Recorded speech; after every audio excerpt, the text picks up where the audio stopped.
Mãe possessa. Mãe possessa? Me conte essa história da mãe possessa. É o filhinho que escreve aqui. O Caio tem 15 anos. E algumas manifestações estranhas vêm ocorrendo desde os meus 10 anos. Manifestações que eu não consegui explicar. A primeira manifestação foi uma madrugada, às 2 da manhã. É o filho que escreve? É o filho que escreve. De que idade? 15 anos. Sobre a mãezinha dele? Sobre a mãezinha dele. Ele está vendo coisas na casa dele há 5 anos. A primeira manifestação foi uma madrugada, às 2 da manhã. Acordei com meus pais discutindo e fui olhar o que ocorrera. A cena que vi me chocou. Estava minha mãe sentada na cama, arrancando seus próprios cabelos. Quando meu pai, para interromper isso, segurou as 2 mãos dela. E meu pai é um homem católico, sabe? Ele começou as suas orações. A partir dali, entendi o que ocorrera. Provavelmente minha mãe estava possuída por demônios. Ele falou a palavra provavelmente. Ele disse provavelmente. Eu não tinha tanta certeza. Ele foi lendo aí e eu não fui para o demônio, eu fui para outra coisa. Eu estou muito mais para um provavelmente outra coisa. A menos que ele me traga evidências daqui para frente que caracterizem mesmo o endemoniamento. Do contrário, isso está muito mais para outras manifestações de surto, de histeria, de angústia frustrada. Provavelmente tenha muito mais a ver com o que ela sente em relação ao marido, ao casamento, ou se eles são religiosos de uma igreja fanática, o que ela está manifestando como histeria religiosa em relação ao pânico introjetado nela no ambiente da religião, se eles têm também esse caldo religioso, essa cultura religiosa intensa como eu descrevi. E aí? Eu não tinha tanta certeza, então eu busquei resolver isso. Falei com a minha avó e a minha bisavó. Elas disseram que minha mãe, quando adolescente, deu seu sangue para Satanás. Eu não podia crer nisso e deixei isso para lá. Mas ao longo do tempo essas manifestações se tornaram mais constantes e mais pesadas. Pois é, isso tudo decorre de culpa, não é? Culpa. Muita culpa. Na adolescência, muitos adolescentes têm mania de se cortar, de se ferir, por nada, por raiva. Por raiva do pai, por raiva da mãe, por uma crise de identidade, raiva de si mesmos. Eles se ferem, ou para chamar a atenção, dependendo das circunstâncias. Tem um espectro bem amplo de razões pelas quais muitos adolescentes se ferem e se machucam, deliberadamente. E uma das razões é também essa. Filho de crente, eu não estou sabendo, ele não falou, só estou especulando. São ilações premiadas. Ilações premiadas. Filho de crente, criado numa casa de mãe crente, de vó crente, disso, daquilo, zangado com pastor, com pentecostalismo, com o diabo o dia inteiro, com todas essas coisas que a gente encontra no circo da pentecosteria. Pentecosteria. A pessoa está ali.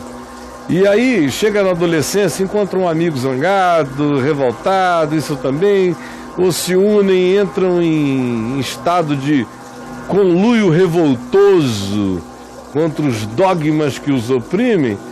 E eu já vi gente fazer isso. Se cortar, derramar sangue para Satanás, não sei o que e tal.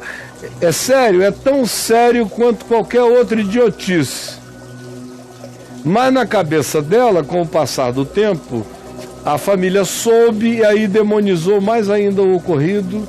Ou ela teve uma experiência religiosa, foi e confessou um dia: eu derramei sangue para Satanás. E todo mundo, aí começa a botar a mão na cabeça dela, querer quebrar o pacto. Quanto mais tentam quebrar o pacto, mais introjetam a culpa.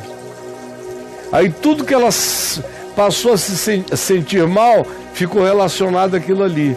Aí ela passou a ter medo do medo, e o medo do medo que no ambiente religioso já sabe, aprende como o diabo se comporta em reunião de crentes, que é estribuchando, se batendo, se ferindo, se machucando, ou coisas assim, ela que já sabia como funciona o espetáculo circense da possessão, com a autoimagem baixa, com a culpa profunda, com a introjeção desse pseudo-pacto com Satanás, ela se odeia e se machuca por causa disso, e todas as frustrações, ou mágoas, ou desequilíbrios dela, ela vaza através de expressões desse jeito e dessa forma, porque elas passam a ser culpa do diabo, ao invés dela ter que tratar a condição de mulher frustrada, de mulher entristecida,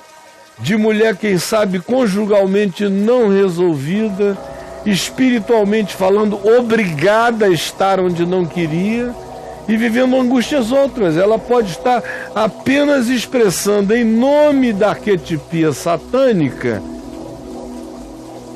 a angústia imensa que toma conta do coração dela e que ela não tratou até agora e não tratará enquanto o diagnóstico que ela tenha seja essa, de que seja endemoniamento. Não há nada que facilite mais a cronificação dos estados psicológicos adoecidos do que a gente dizer que foi um demônio que causou aquilo ou é um demônio que causa aquilo. E para cujo demônio também não há solução nem exorcismo. Porque quando o demônio é demônio em alguém, a gente expulsa em nome de Jesus e ele sai. Agora, quando o demônio não é demônio, é apenas um psiquismo demoníaco aprendido pelo indivíduo para se identificar com a pior identificação possível em razão de que ele tem raiva de si ou odeia o seu estado e condição de infelicidade, aí, meu amigo, a gente fica mandando sair, ele não sai nunca porque não é demônio. É um psiquismo demoníaco adotado, desenvolvido, criado e mantido pelo próprio indivíduo em questão, no caso a sua mãe. Eu não sei se você está conseguindo me entender, mas eu espero que sim. E ele fala mais alguma coisa? Fala assim, olha, Caio, ao longo do tempo essas manifestações se tornaram mais constantes e mais pesadas. Ela passava por pastores, padres, piorando. Quanto mais ela for de mão em mão, mais ele introjeta o psiquismo demoníaco. Mais ele introjeta. Quanto mais as interpretações forem essas, mais esse psiquismo, que não é um demônio, é uma construção dela, mais arraigado nela se torna. Vai fixando. Vai fixando. Aí ela passava por pastores, padres, espíritas, umbandistas. Porém, as manifestações continuavam. Teve uma vez que a minha mãe estava sentindo fortes dores de cabeça. Meu pai levou ela ao médico, mas o médico disse que ela não tinha nada. Depois de um tempo parou. Aí eu percebi umas coisas. Essas manifestações tinham como pivô o passado da minha mãe. Toda vez que ela lembrava do seu passado, ocorriam as manifestações. Meu pai muitas das vezes não Passado é culpa, raiva, frustração e tudo mais que eu já mencionei num elenco de coisas aqui. Por isso entenda-se passado. Meu pai muitas vezes não conseguia segurar minha mãe, e ela é uma mulher magra. Ele tinha uma força muito superior ao seu físico, Caio. Claro, porque a força é a força da raiva em explosão. Claro. É a mesma força que tem os loucos. É a força que tem os loucos. Aí seguraram. E não é porque a força do louco ficou maior, é porque o louco não tem inibição para manifestar toda a sua expansão de força. E o indivíduo são quer segurar o louco de maneira sã. Aí não dá para de maneira sã segurar um louco. Eu aprendi isso bem novo. A única maneira que tem de segurar um louco é enlouquecendo mais do que ele. Remédio para doido é doido e meio. É doido e meio. Eu sei porque eu já segurei alguns doidos ficando mais doidos do que ele. Tem que ser doido e meio. Aí quando ele vê que a doideira dele não te disse nada e você partiu para dentro, eu já vi doido mudar de ideia. Ele puxa uma sanidade rapidinho. Puxa uma sanidade rapidinho. E aí? Já vi isso. Eu já vi muito. Você dá um doido em meio, ele fica só. Não, eu digo, não vem não. Quando você olha, o cara olha e vê, ele vê, e vê que não tem um pingo de vacilo em ti, ele puxa uma carta de lucidez na mesma hora. Pois é, Caio, como saber se isso é manifestação espiritual? E se for, o que eu posso fazer por ela? A mãe dele precisa de uma psicoterapia legal. Eu sugiro a você que escreva para minha irmã, ou peça a sua mãe para assistir esse recorte aqui. E se ela quiser ser curada, né? Porque tem gente que prefere o diagnóstico de ser endemoninhada do que de fato se olhar no espelho, como o Tiago manda, olhar a sua face no espelho, contemplar a sua face, não se esquecer dela e buscar cura para a sua situação. A maioria prefere uma doença crônica do que converter-se, analisar-se, compreender-se, para enfim curar-se. Mas se ela quiser ajuda, é aí, escreva para minha irmã, o e-mail está aí, anote, mostre esse recorte a ela e diga a ela que é com todo o amor que eu estou sugerindo isso. Todo o amor. O problema da tua mãe é culpa. Quando a sua avó diz que tem a ver com o passado, não é com esse pactozinho da adolescência, não. Esse pacto já aconteceu como expressão da zanga, da revolta, da mágoa, da chateação dela, com a vida que ela teve e com a vida que ela tem. Mostre esse recorte para ela. Eu duvido que ela não se identifique profundamente comigo. E eu quero pedir que então ela escreva para o e-mail da minha irmã e inicie, através do Skype, um atendimento psicoterapêutico. Por favor, meu filho. Um beijo para você. Obrigado pela confiança, pelo seu carinho e amor pela sua mãezinha. Você é um rapaz de 15 anos, que Deus te ilumine. E entre aí no meu site, escreva a palavra diabo. Diabo e demônio. caiofabio.net. Escreva diabo e demônio.